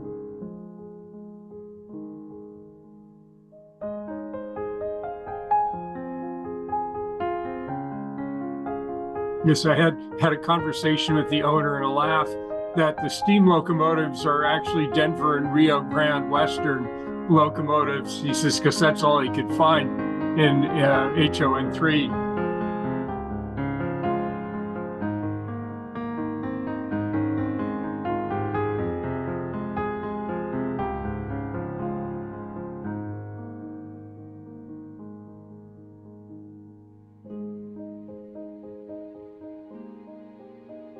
I don't know if you have another view of the other side of the layout where he was in the process of building a massive stationary steam engine for part of the mill. I think so. I think it was there earlier. I think we'll see more of it. Yeah, I saw it in passing, but it's a really neat model. and not something you ever see modeled.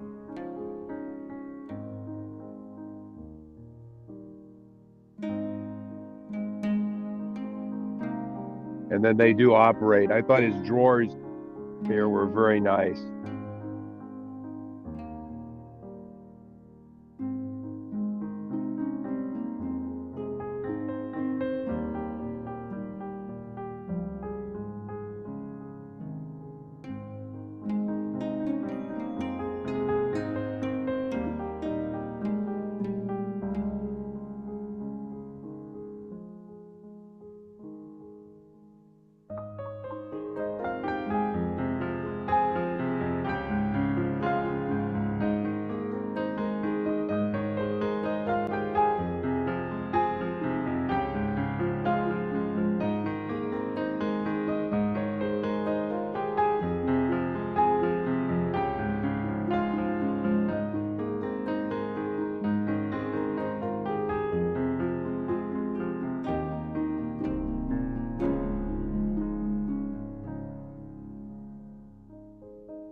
And you see the layout is actually a mixture of standard gauge, Pennsylvania Railroad, and narrow gauge based upon the East Broad Top.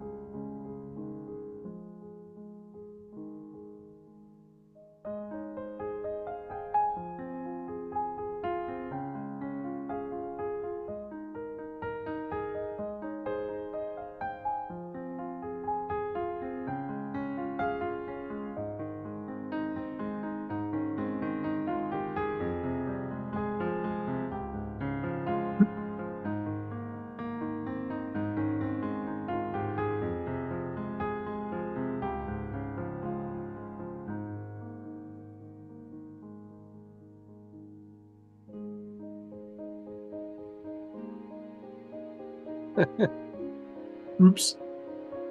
Yep.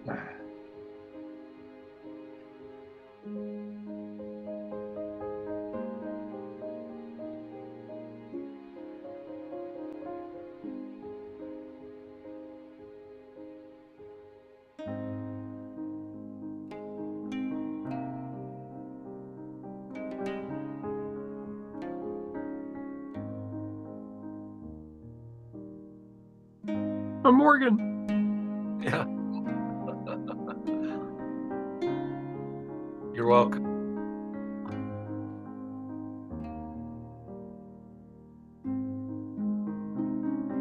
I think we actually got a little bit of another one here as well. Oh, well.